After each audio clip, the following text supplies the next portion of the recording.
name is Paul Wendle McGinnis. I was born in Wheeling, West Virginia on December the 13th in 1925. I was raised in Elm Grove and attended St. Vincent's Parochial Grade School and Philadelphia High School.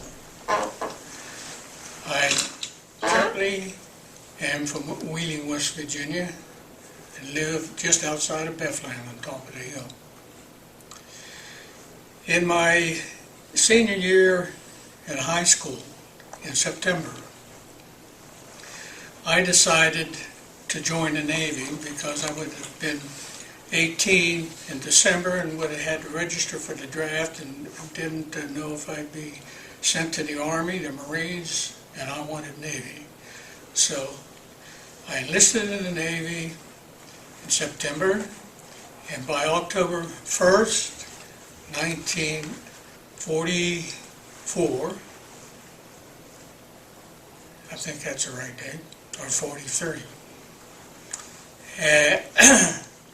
I found myself in boot camp at Great Lakes Naval Training Station, and by December I was moved to the University of Illinois Naval Signal School.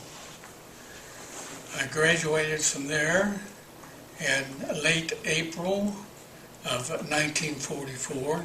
I had the wrong date previously. And was sent to California and at Shoemaker, where they send all the sailors for, it's more or less an assembly area. And from there I was sent with many other sailors, and I was with Kenley Lander, another signalman from of course the University of Illinois Signal School, and we were sent to Hunters Point. And when we arrived at Hunters Point, we're on the dock and we looked up and saw this. The USS Indianapolis, heavy cruiser, flagship of the Fifth Fleet under Admiral Raymond A. Spruance. I didn't know what a cruiser was, let alone a heavy cruiser, but I soon found out. And I think at this time I'd like to point out just a little bit more about the cruiser. She was from stem to stern, she's 610 feet and I think 4 inches, but we won't really worry about that. At the beam, she was 66 feet. When fully loaded, fueled, manned, she weighed 15,000 tons. Her speed was 32.75 knots, which is about 38 miles per hour land speed. She had 9 8-inch guns, 3, 6, and 3 again. So it'll be a total of 6 forward and 3 aft, 8-inch. Then that is the diameter of the shell. She had 4 5-inch guns, starboard and port. They were mainly anti-aircraft guns, 5-inch shells. And then she had 24 40-millimeter guns. Forward 40 millimeter, quad 40s. They call them quad 40s because there are 4 of them. And quad 40s back here. Then he had a lot of 20 millimeters here, and he had 20 millimeters up here. I think it was a total of 1620. So she had a lot of armament. And we were aboard the Indianapolis, and she was a beautiful ship. And it was my new home for about from May of '44 until she was sunk and July 30th, 1945. When I went aboard in early May, they were loading 5-inch shells aboard the ship, and we were, after we stowed our gear aboard ship, they immediately put us to work loading 5-inch shells. And the shells came in canisters, the 5-inch shells came in canisters, about this high, close to 4.5 feet or something like that. And we moved that ammunition, swinging from one man to another sailor to another sailor, kept coming, and we kept pushing it along down, and they were putting it in the magazine someplace. So we did this all day up until, it was probably from 10-something in the morning until around 5 o'clock in the evening. We missed lunch. Nobody told us about lunch. So we did have the capability of finding out somehow where dinner was going to be, and they had chow around 5:30 or 6 o'clock, and that's when we had a meal, and the bread was excellent. I figured, well, I really found myself a new home. And we were, I think, at San Francisco there a few days, and soon we were put out to sea, headed for Pearl Harbor. And when, of course, after just a few hours out, I was on my knees on the signal bridge deck over a bucket. I was seasick, and I was seasick for quite a few hours. But we finally arrived in Honolulu and refueled, and there, I think, 3 or 4 days. Got to go ashore, first time for me in Hawaii, and then off to the far Pacific. Our first engagement while I was aboard was on June 14th, 1944, with the invasion of Saipan. And we were there, I think, 2 or 3 days bombarding, and after the invasion, then we heard that the Japanese fleet was coming out to battle us to prevent the success of the invasion of Saipan. So we went out to meet them, and I think it was on June the 19th and 20th. And it was quite an air battle, and the American carrier planes shot down over 400 Japanese planes at the loss, I think, of around 26 American planes. They call that the Battle of the Philippine Sea. They had a battle that day, and then the next day there was another battle. It wasn't involving as many planes. However, we sunk 2 carriers the first day, and I think the second day another Japanese carrier went down, and a battleship was damaged, and a couple other ships damaged, and also I think maybe 4 carriers, Japanese carriers, were damaged, but they retreated back to Japan. Then, of course, we went back to Saipan and continued our firing where necessary, and at night we shot star shells to light up the battlefield to protect our Marines and our soldiers in Saipan. Can I ask you a question? When you were engaged with the Japanese at this point of the war, did you feel confident that the Americans, you guys were going to win? And did you feel that your sailors and your pilots were superior to the Japanese at this point? Well, at that age, I was 18 years old. I didn't have too much of an opinion, except we're tough, and we'll win this. Uh-huh. And we did. Mm-hmm. So I had no qualms about losing the war at any point during the war. So Saipan was something that I still remember and read about the civilians, 8,000 of them committing suicide and killing their children and taking them in arms and jumping off. But anyway, after we returned, we were there and we were shooting star shells every night. We were there a long time, and the stench of rotting flesh, of course, would come out to sea from where we were, several thousand yards off the shore. And it got so bad that the flies were everywhere, and they issued fly swatters to the watch. And it was a stick with a piece of canvas, and we were swatting flies while we were on watch.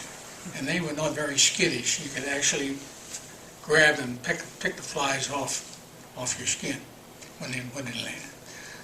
But anyway, the stench was terrible, and I never smelled rotting flesh before, and I hope I never smell it again. If the wind was blowing towards us, it was a terrible situation. From Saipan, the next was the invasion of Guam, where we had about the same situation. A lot of Japanese soldiers killed in, and a lot of Marines. And then the island of Tinian, and then eventually we went to Iwo Jima, invaded Iwo Jima, and while we were in Iwo Jima, we broke off and went north for the carrier plane raids on Tokyo. So they had a couple days up in the North Sea, and it was colder than hell up there. And we had previously brought cold weather gear aboard ship. Of course, when we left Frisco, we'd gone back to the States between battles, between the Saipan, Guam, Tinian affair and Iwo Jima. And it was after the invasion of Iwo Jima, we went north and had the experience of the carrier raids on Tokyo from the North Sea. The water was cold, the waves were high, and the ship used to go up and go down, and it was going forward. It was very rough seas. But we succeeded in the raids and lost a few planes, and when the planes came back at night, it was night when they returned, they had to light the fleet so they could find where the fleet was. And a lot of them had to ditch in the water. And I think they were able to pick up and rescue the pilots of those planes that had to ditch. So, I think our next engagement we were involved in was Okinawa. And I want to tell a little bit about Okinawa. And it was while at Okinawa that I think we first ran into Kamikazes, which are suicide planes, which normally a 500-pound bomb, and they just dove into the ship. And we shot down several of these planes and witnessed, I witnessed the Japanese bomber, suicide bomber, go into the carrier Franklin. And what an explosion. That ship did survive and had to be towed back to port by the Pittsburgh. And I remember taking the message and they were using an 8-inch rope, and I thought, my God, that's a big rope. 8-inch diameter rope. So that was my first experience with a Kamikaze. But the Okinawa, we bombarded, and at night we'd go out sea, and a lot of times we had to make smoke screen to prevent the Japanese planes from finding us at sea. And it was on the 29th of July. No, I'm sorry. It was on the invasion, the invasion of Okinawa was to take place on April 1st. That's right, I'm sorry. April 1st, and it was March 31st that we were at sea at night and returning from out at sea to continue our bombardment of Okinawa, because the invasion was going to occur April 1st, Easter Sunday. And en route back to the shoreline of Okinawa for bombardment, it was a nice, beautiful day with blue sky and puffy cloud. I had stood the midnight to 4 watch and asleep in my bunk when another signalman came down and awakened me and said, "You have to go back on watch. We're doubling the watch." And of course I grumbled. I just got off once, blah, blah, blah. So I did get up, of course, and went out and got my breakfast and up to the signal bridge, and it was about 10 of 8. And I was to be on duty at 8 o'clock. And since it was the flag bridge and the admiral and other officers would be over there, we always tried to look our best. So I was shining my shoes and I heard a tremendous roar, and I looked up, and directly coming for me was a Japanese dive bomber. And I said, "Oh my God," I said, "I can see his prop spinning yet today when I think about it." And I thought he's going to get me for sure. I ran forward on the signal bridge, which should be here someplace. Signal bridge is about here on the ship. And somewhere I have a better picture. Right here? Yeah. Right here on the signal bridge. I was on the port side shining my shoes, and he was coming down towards our port side. The plane hit, and I was laying on the deck with my head in my arms, and it felt like the whole ship was picked up and shaken. Actually, the ship was moving ahead about 22 or 25 feet per second as he was coming down. Consequently, he hit back about here, near the stern, close to the head, the general head. And the bomb went down through all the decks, out the bottom of the ship, and exploded, damaging the number 4 screw shaft. And of course, water came in, filled the fuel tank, the heavy black oil, and the heavy black oil raised up and went into the mess hall, and actually the bomb went down through the table that I had been sitting at, and it injured or killed a couple sailors there, and injured a signalman, John Diamond, and it all filled with oil. And had I not been called for standby or doubling of the watch, I would have drowned in this black, smelly fuel oil. I would have suffocated first because of the fumes, and they would have found me, as they did several other sailors, in this black fuel oil. We had 38 casualties with 9 dead at Okinawa. We were able to stay afloat and ended up at Karamaretta, which was an anchorage at Okinawa, close to it, and we had temporary repairs and went back, sailed after about a week, or a little more than a week, back to the States. And arriving, I think, around the end of April in San Francisco at Mare Island. And eventually went into, after a few days, we went into dry dock on, I think it was May 4th. And they gave 1/3 the crew leave for some 15 days or something like that. And when they came back, the second, third, and then finally, I decided to stay to be the last because if you go first and you come back, why, it's like you've never been there, never been on.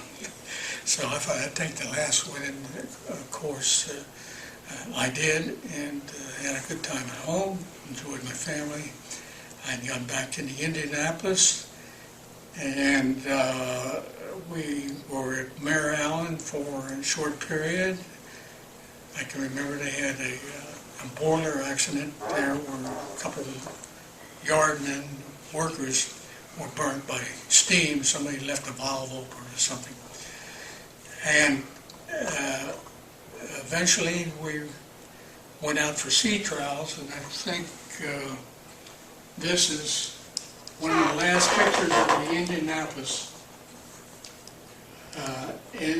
right off of Mare Island at doing the sea trials.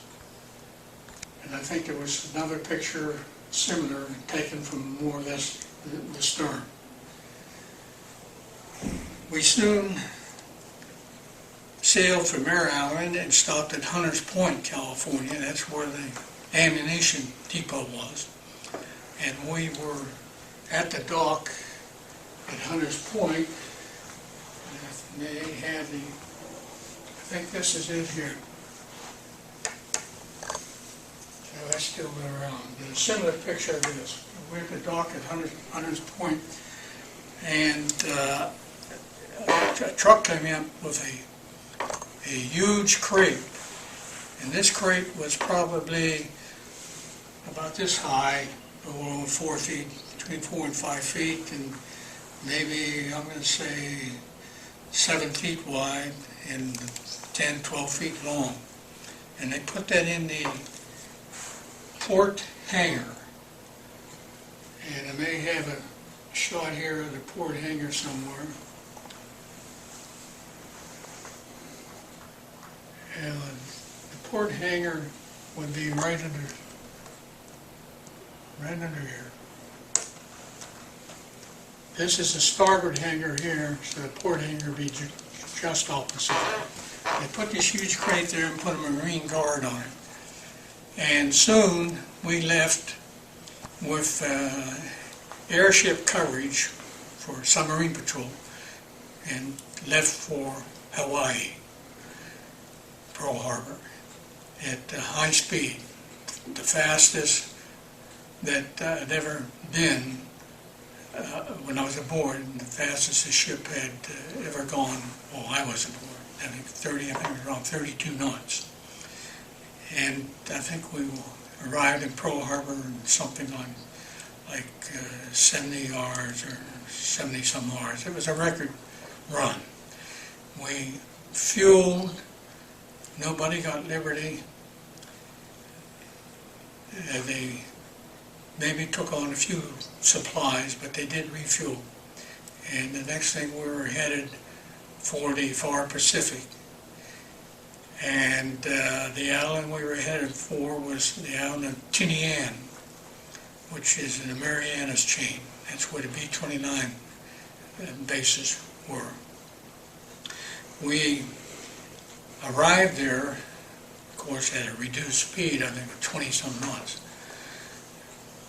on July the 26th, on a Thursday, and anchored, and pretty soon some landing barges came out, and there was so much brass aboard, officers, that I'd never seen that many in one place at one time. But they loaded the crate aboard the barge, and also the canisters, the 2 canisters which had been in 1 or 2 of the different cabins, which I didn't see brought aboard, or don't think I saw them take them all. But I did see them take the crate and load it on these barges, and then they left for Tinian, one of the harbors there, wherever I never saw. I couldn't see where it went to.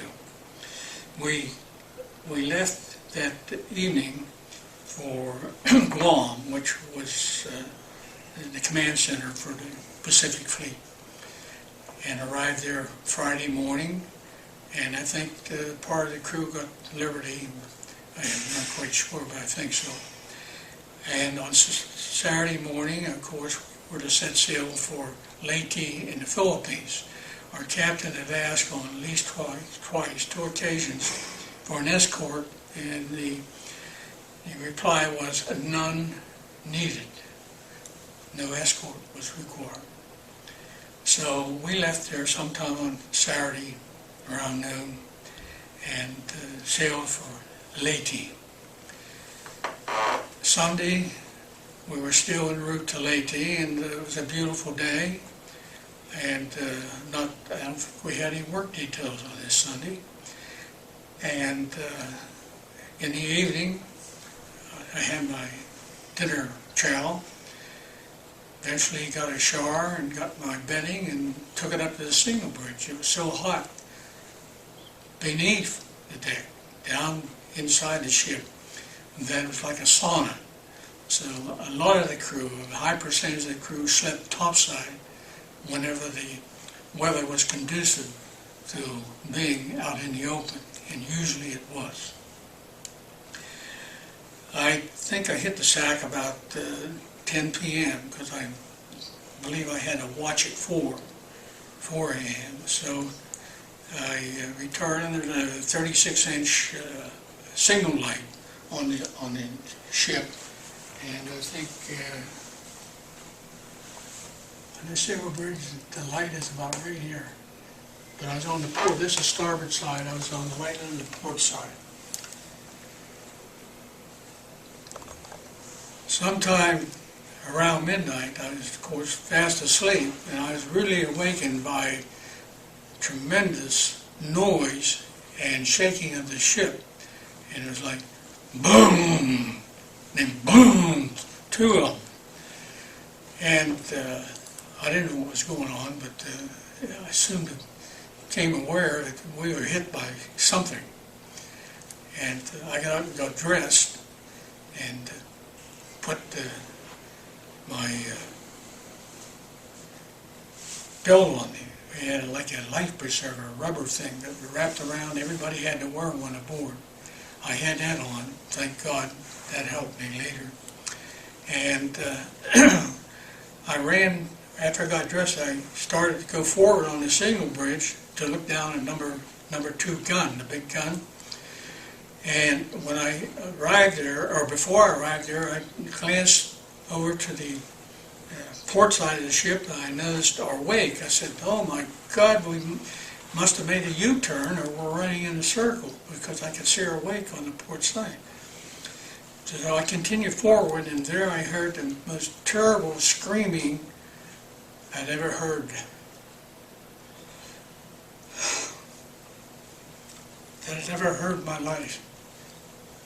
A man was being cremated alive in a cabin, and he screamed and screamed and screamed, and it bothered me emotionally, and I said, somebody shut that man up. And I no sooner got that out of my mouth, and he stopped. His body, of course, was continued to be cremated, and there were fires inboard or in the compartments and the gangways inside the ship, in the forward part of the ship, as reported by other survivors later, that the whole interior, we had aviation gasoline, gallons of it, forward, stored forward, and of course this caught fire and whatever else was burning, and I think one of the magazines exploded. So inside the ship was hell. A lot of men were burnt and injured. I went from forward on the signal bridge, which was overlooking number 2 gun, back to the rear of the signal bridge and discussing something. What are we going to do? What's happening, or what's going to happen? And all of a sudden, the ship took a list starboard of a few degrees, and I said, "Oh, we're in trouble." I think at that point, that's where everybody started putting the life jackets on. We had a huge bag, canvas bag of life jackets up on top of the desk where we did our writing and had a chronometer where we could record our times and so on. So we got our life jackets on, and the captain came down from the navigational bridge and the ladder between the navigational bridge and the signal bridge, and met Mr. Flynn, the executive officer, at the top of the signal bridge ladder, which went down to the poop deck below. And I think one of these pictures has a good shot of that ladder. I don't know which one.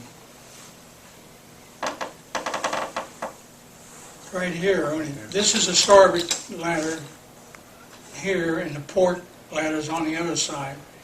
And you might take note of these rafts, 2 rafts here, 2 here and 2 on the other side.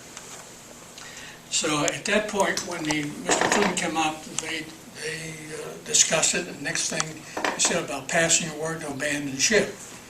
Well, soon after, I and my fellow signalman, 10 ladder, went down the signal bridge ladder to the poop deck below, which is right here on the port side. This is starboard here, the port side. And there was Lieutenant Hill in his skivvies trying to get a life raft down, to get them untied. And I went across the poop deck and over the guardrail. There were lines between poles to keep somebody from falling off down to the gangwalk. And I was over that and started down to the gangwalk, and he says, "You'll never make it without a raft." And I thought about that, and I started back up to help him. He wanted help. He was asking for help to get the raft down. But as I started up over, I felt the ship rolling forward over, turning on its starboard side. I said, "The hell with this." I knew what would happen. If I go over, I'd be flipped over and the ship would come down on top of me, roll over on top of me. So I turned around, went down to the gangwalk and over that lifeline, and jumped into the water. When I come up, I was shocked. There was about, I'd say, a good inch and a half of black fuel oil on the surface of the ocean there. And I had to swim through this, and I swam as fast as I could away from the ship. And fortunately, the current, the ocean current, was with me, and it took me away from the ship very quickly.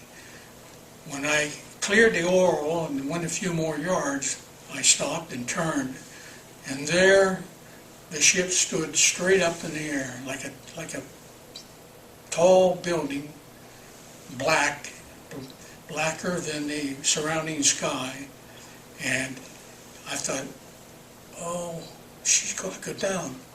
And stood there momentarily, and then slowly it went down and out of sight. I was completely in shock. For about 15, 20 minutes earlier, I was fast asleep on the signal bridge deck. And now I'm in the ocean, apparently by myself. I saw nobody around me. And the waves were white capping. And I thought, oh my God, what am I going to do? I didn't at that time, but later I thought about all those men who might be trapped aboard the ship. We slept in bunks which were held by chains, and the explosion would throw the bunks up, the chains would come off, and they would fall down. They could trap men underneath the springs of these bunks. They might have broken legs, they couldn't get out, they'd just be trapped. The ship would be going over on its side. They'd have no way of getting out of that ship. And then the ship, if they happened to dog the hatches, they'd be sealed in. And when the ship went down in this elevator descent to the bottom of the sea, they'd probably hear the moaning and groaning of the steel as it was being crushed by the water pressure of the sea as it went down. I think determined later was about 2 miles up on the ocean, 2 miles below the surface at that point. I thought I was by myself, but soon I heard screams of men hollering for help, help. I couldn't see them, but I heard help. And I thought, well, I can't help that man, don't even know where he is. I hear his voice, but I don't know where he is. And eventually, though, there are other men appeared out of nowhere. They were the same condition I was, and there happened to be a bundle of floater net, all tied in a bundle, and there's like hunks of cord tied with rope every so many, say, 16 or 18 inches apart. And it was all tied up, and the men gathered around that. And we first discussed what had happened aboard. We discussed what our chances are of having a rescue if we got an SOS out. And then we discussed, well, we're due in Tuesday morning, and when we don't show up, they'll come out looking for us, that's for sure. So we felt pretty comfortable with Tuesday. We'd be rescued on Tuesday. So everything was quiet for a while, and I started to sing my marching songs that we sang at the University of Illinois. When I ran out of my repertoire of marching songs, everything was silent, and then pretty soon something and regurgitated. And then pretty soon another and another, and then everybody was becoming seasick because of the continuous motion and swaying in the ocean. And somehow we got through the night, and dawn came, and soon at the break of light, somebody screamed, "Shark!" And immediately I beat the water and screamed, and we thought that was the thing to do. Just try to scare the shark away. Well, this happened, I'd say, close to half a dozen times that morning, and I never did see the shark. But they were there, believe me. And somehow, this was on Monday, I got away. I said, gee, there must be something around here attracting the shark. So I decided to swim this way, like a breaststroke, with the current, and get away from that particular area. And in doing so, later in the morning, I came across a friend of mine, Fred Kalski, from Brookside, across by Bridgeport, beyond Bridgeport on Route 40.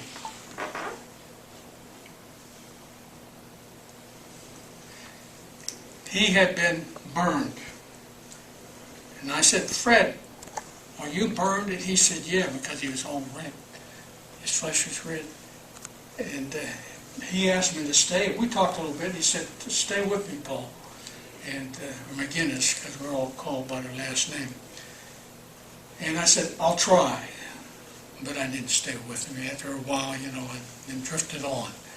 Because there's constant ocean movement, and to stay there I could have, but I kept thinking, maybe there's something near, a crate or food or whatever I can get a hold of, or a raft. So I didn't stay with Fred, and I always felt bad that I didn't. But I went with the waves, and later I come into a 230-pound signalman. He was a big man. He was an ex-boxer, and a tough guy, and he was floating on 2 or 3 life jackets, and he had been burned. And talked to him, and he wanted me to stay with him. I said I'd try. But again, I stayed a while, but after a while, time stands still under circumstances like that, and I just drifted away.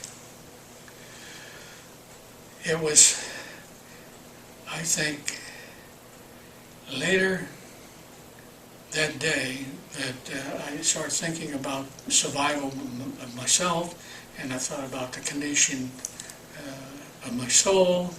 I'm Catholic, and of course go to confession occasionally, and I hadn't been for some time. And I went up on a wave, swell, way up, and I come down, and who did I bump into but Father Conway, our chaplain. I said, "Father, would you hear my confession?" He said, "Not necessary." And he gave me absolute name, Father, Son, and a few words in Latin, and it gave me absolution. So what a relief that was emotionally for him to give me absolution. I felt like everything was okay. I could die now or get eventually, and it'd be okay. Well, Monday evening came, and of course it gets cold. The water temperature, I'm going to guess, at around 70-some degrees. The body temperature is 98.6, I think. And you become chilled. And in some cases, some nights I actually shivered a little bit. Some people shivered a lot. There were a couple cases of pneumonia when they were, a couple men who were rescued later. But they got through Monday, and Tuesday we had the same thing with the shark. Somebody hauled a shark in the morning. It seems to be when they were there, and as soon as you hear the word shark, we scream and beat the water. That's what we thought we had to do. I didn't see the shark again, and I'm glad I didn't. I know some guys that did see the shark. I knew a survivor that had his left hand taken by a shark and down about 10 or 12 feet, and he was reaching to get the hand loose, and he felt something soft and pushed on it. It was a shark's eye, and the shark let loose. The man lived, made it through the time in the sea. I don't know why, if his hand were bleeding, why the shark wouldn't get it, but I checked on it, and the hospital ship, his name there, had lacerated left hand. That's a hand that was caught in the shark's mouth.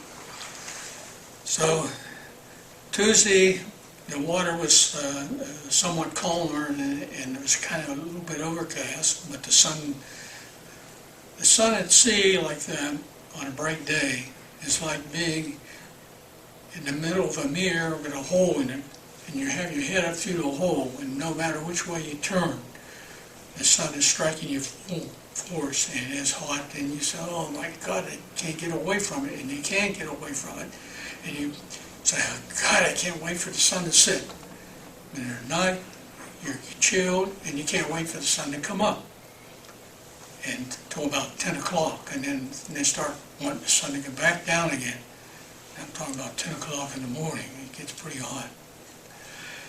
So Tuesday, this is the day when a couple of events happened. I witnessed a suicide of an officer, and I won't give his name, but he couldn't stand it anymore, and he took off his life jacket and went down, and I never saw him come up. And I know he committed suicide. Some other sailors or survivors witnessed the same thing. And I think it was Tuesday night that Father Conway,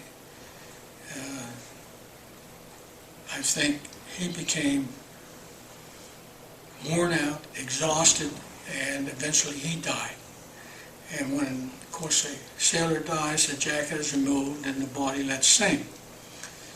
And that, of course, happened many times. On Wednesday, I think Wednesday morning, I ran into John Diamond, this young sailor here. I think he was 19 too. Nice young man. He was the sailor who was wounded when the bomb went through the table where he was sitting, where I had been with him also that morning, but I finished my breakfast and went up, and he was still there, and he got part of his foot injured by the bomb. I came to him, and he said, "My eyes hurt." And they did hurt, I'm sure, because mine hurt too. It felt like grit in the eyes. Terrible, terrible feeling. And you couldn't use the salt on your hands to get it out. And I suggested, let's lick each other's eyes out. And I licked his eyes out, and he got relief, and he licked my eyes out with his tongue, of course. And I got relief. And I wasn't bothered with my eyes paining, like grit in the eyes after that. It was just a wonderful thing. Somehow I got separated from him, and I believe I ran into Frankie Centazzo, who was another signalman, and he had a problem with his legs, and he wanted me to hold his legs, and he lay back in the water, and I was holding his legs, and there was something wrong with his legs and around the hip, and he asked me to do that several times, and I'd hold him for 15 minutes.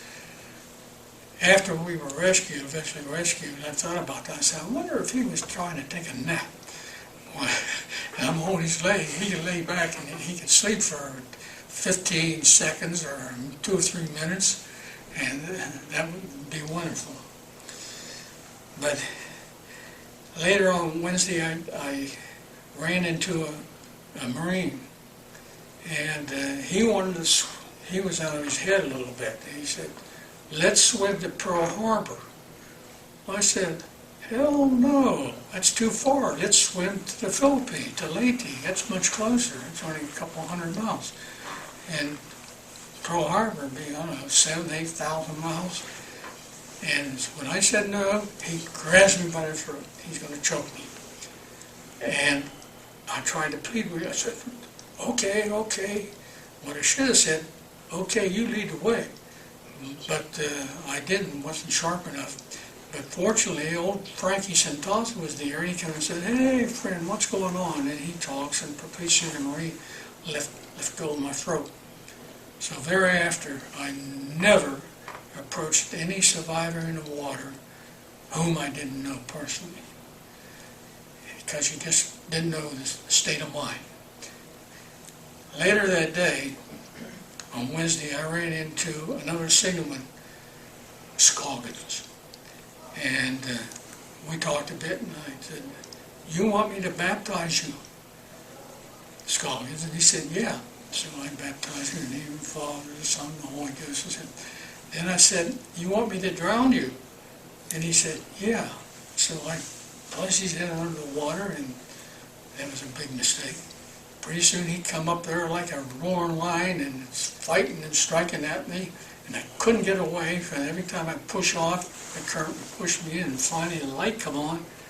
I got to go around him 180 degrees, which I worked myself around him, and then when I pushed off, I was with the current, and I got away from him. And as the distance increased between us, I noticed he was okay, but he didn't survive. I didn't, of course, hold him underwater very long. I just pushed him down, and he was up. I eventually got back towards where Frank had been. I didn't know where he was, but en route there, I had my first really hallucination. There were Arabs on camels out there circling me, and I believe the water had turned to sand. And I was cursing these guys in wonderful naval terminology. And pretty soon, they disappeared, and all I saw were a survivor here, with black oil on him, and one over here, and one over there. Those Arabs on camels had disappeared. I thought, wow, that was close. But eventually, Wednesday, Frank and I got together again, and we were survivors scattered everywhere, and there'd be a little group here, and one or two here. We noticed a man whom I recognized as a radioman, and he was screaming and thrashing the water like this, and this kept screaming, so old Centazzo, Frankie, and I approached him, and of quieted him down, got him to stop screaming, beating his arm. We were talking to him. And the next thing, we awakened. We'd fallen asleep on this guy. Frank said, "What happened?" I said, "I don't know." "Where'd he go?" "He wasn't there." We looked around, he wasn't there. Then we looked down. His body was at our feet.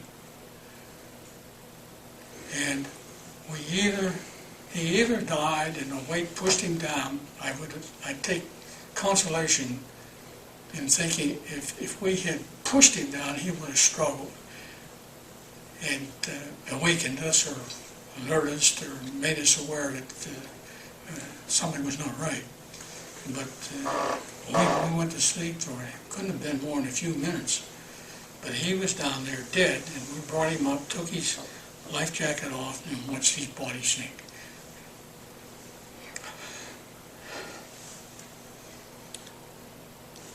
I think of that.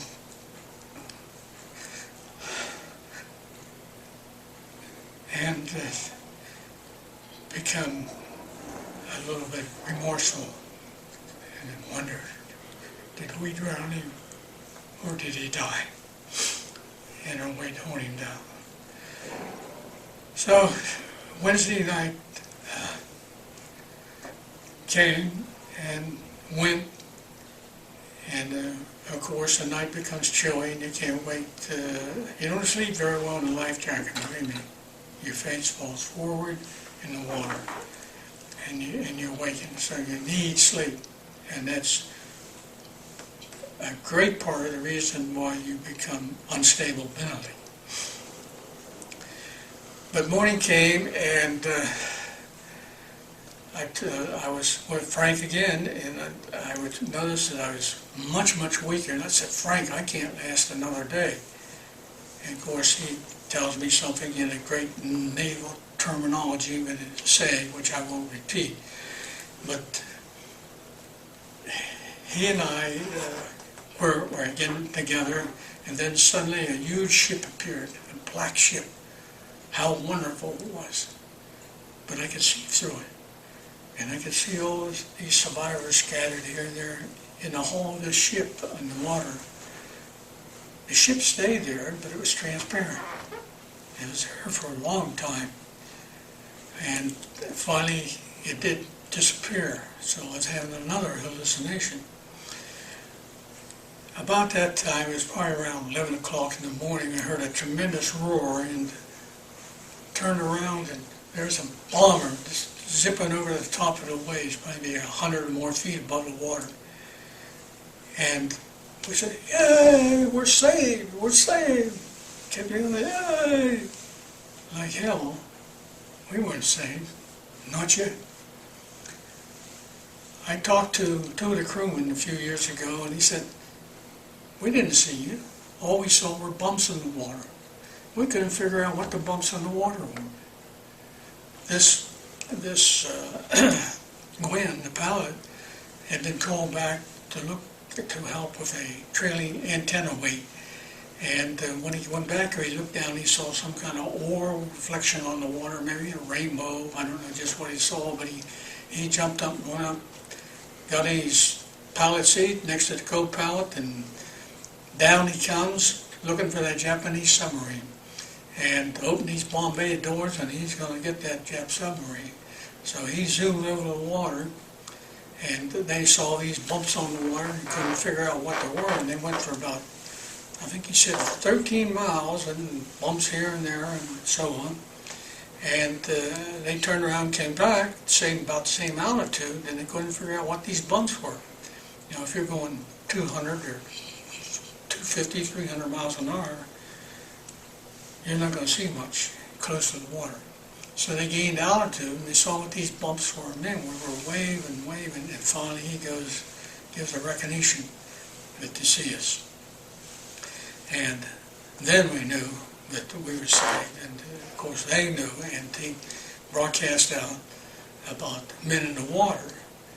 And on Plow, they got the message, and they sent out this PBY.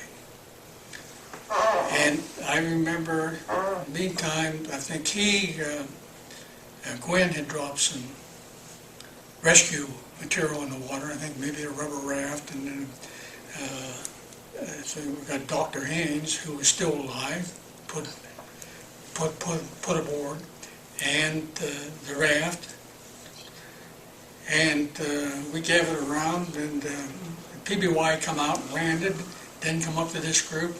He went out forward picking up stragglers, and I got away from this group, and there was a B-24 bomber flying around. And I looked up at it, and something come out of that bomber and landed right in front of me. It was a sack. It spit out, come a green can. I grabbed for it and missed. That bomber made another circle around, and again the guy threw it out. It landed the same distance. The sack burst, and out come a green can, and I grabbed it. Immediately put it in my jacket because there'd be a big fight if somebody knew I had it. So eventually I drank that water, and I think it saved my life. And I was out there by myself when I saw this PBY go by. He went by from my right to my left. He turned around, come back, trailing a buoy on the line. And I swam for it, and I missed. And I went into a dream. And it took too long to tell you about the dream, but I ended up on that plane, wing tied down, and somebody walking down the wing giving water to each survivor was on their wing. And eventually the Doral came in. We were taken aboard the Doral and taken to Palau, and saved, and eventually went to Guam to the hospital. But in the meantime, the Doral went back out, and they find 50 survivors in jackets, all dead, all mutilated, all skeletonized, and 50 sailors that they had missed somehow 2 or 3 days before. And so we lost, of the crew of 1,197 total, including a passenger, we lost 880 men and 317 survived, and fortunately I was one of them. I was discharged in April on the West Coast. Mm-hmm. I was at Treasure Island. I was a master at arms there, and when all these ships come in, and I run into the crew of the Doral, and they were telling me out there when at the separation center where they would send these men to different parts of the country to be discharged, and they were telling me about going out and picking up these bodies that they'd be cut off at the jacket, and they had put them in a sack with a couple of 5-inch shells and sink, and of course let it sink to the ocean. And they had at least all 50 of these guys. One was reported the man had perfect teeth. How would they know he had perfect teeth? They'd have to open his mouth and look. He didn't have any flesh on his head. He was a skull. So the shark did their work, and other fish. A lot of guys were killed by shark. Fortunately, I didn't get to see one. I'm thankful I didn't. I know a friend of mine in Texas, he had to swim between two. He said they were about 10 to 12 feet long, big ones, and he swam between them somehow. He got away from this group, and he had to get back, and he did, and he made it, but scared the hell out of him. And he just died recently. And he's from Texas. Will Cox was his name. Great guy. Has great sense of humor and a very intelligent person. He had his own company, and there were several nice fellows still alive, and they had their experience. Mm-hmm. But fortunately, I didn't see the shark. Mm. But if anybody goes in the ocean, just be prepared. Exactly. Okay. Can I ask you one more question? You said you wanted to join the Navy and not go to the Army. Why? Well, you mean why wouldn't want to go to the Army? Why would you want to go to the Navy instead? Well, I had 2 friends that had gone to the Navy. Okay. I knew a sailor that lived close by, had been in the Navy for several years, and I knew that they had 3 meals a day and always a nice place to sleep. I didn't want to be in the mud as a soldier. Okay. Would you make the same I mistake? completely agree. Yeah. I'd go back to the Navy any time, if I were a young man.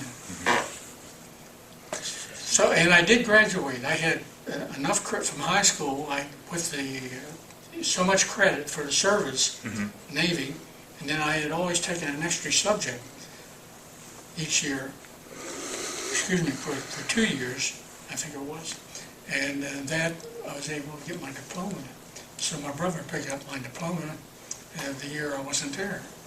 So I'm with the class of 44. Can I ask you something? You never mentioned, I think we all knew that you carried the atomic bomb. Can you talk about that a little bit? I know you have strong feelings on it. I'm sorry I missed that. Yeah. We didn't know that we were in the hospital in Guam when they, news, I don't know if it was on the radio or in this news things, paper that they put out, but the secret cargo, the cargo that was delivered by the USS Indianapolis was the atomic bomb. And this was after it had been dropped by the Enola Gay. And we had no idea. And I think, where did we put that little boy? It was in a large crate, as I mentioned. And I think that I'm proud that we delivered it. I'm proud that it's dropped because it saved many lives regardless what these Monday morning quarterbacks say. And the other thing about that, if we had invaded it and been a disaster, they were going to kill all the prisoners of war. I think there were 400,000. And then the entire Parpers, nearly so, were trained for suicidal attacks against the invaders, which would be us. We would have had a hell of a time.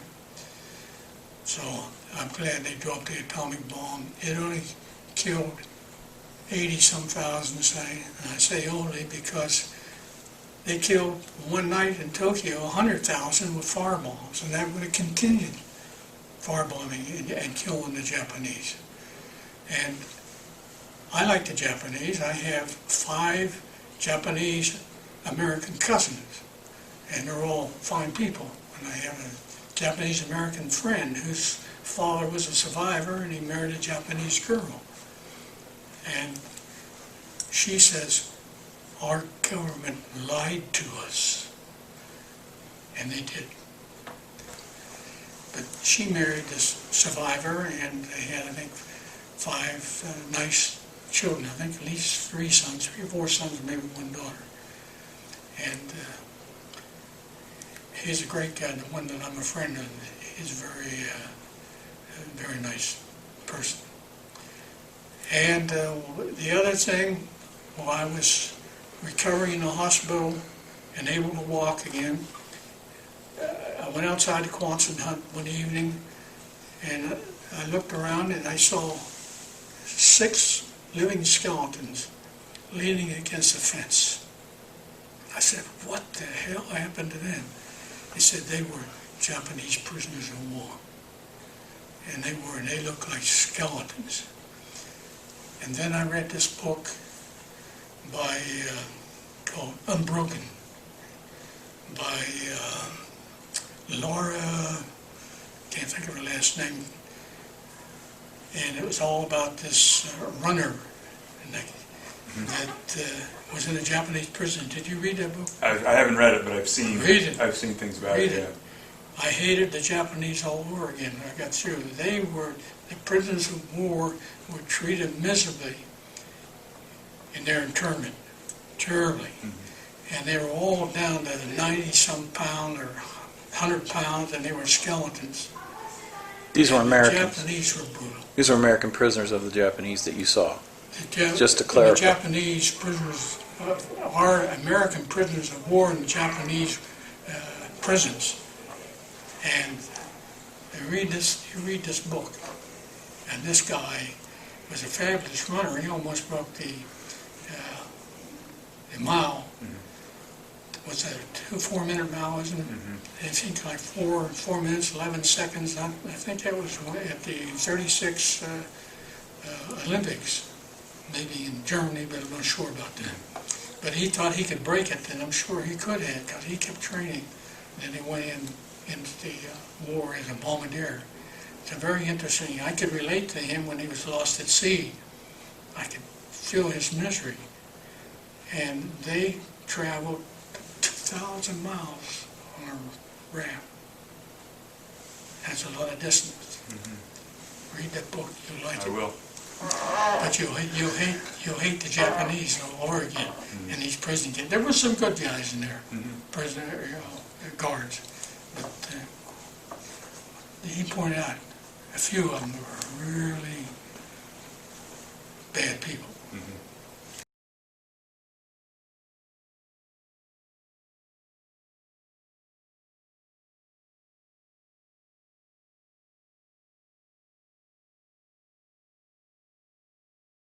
Prosecution brought over the Japanese commander of that submarine to testify at his trial. And he confirmed what I think it was Donahue, our expert on torpedoes and submarines, that it wouldn't have made any difference if he zigzagged or didn't zigzag. He would have gotten us. And he had shot a spread of 6 torpedoes and 2 of them got us.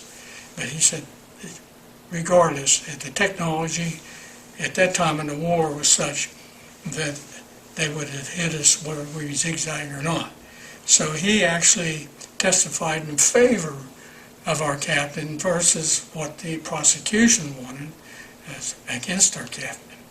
So they found him guilty of hazarding his ship and then not declaring abandoned ship in time or something, but I think they dropped that charge.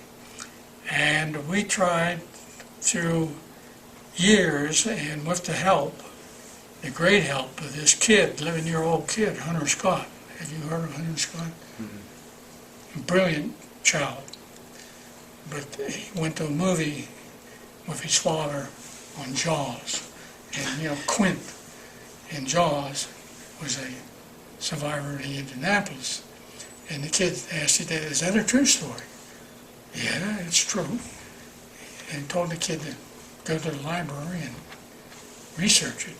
So he did, and they have these fairs, where the kids make up a program and whatever, they were testing sugar or building something, and they have a science fair, and he put this his program up, which was the story of the Indianapolis, and he had a lot of, he had contacted a lot of survivors, and he had all this material, and he wasn't supposed to have this material apparently, and they wouldn't accept his entrance, his, I don't know what they call it, science fair exhibit. I'm looking for the word exhibit. When you get almost 86, you start forgetting the have to struggle for it.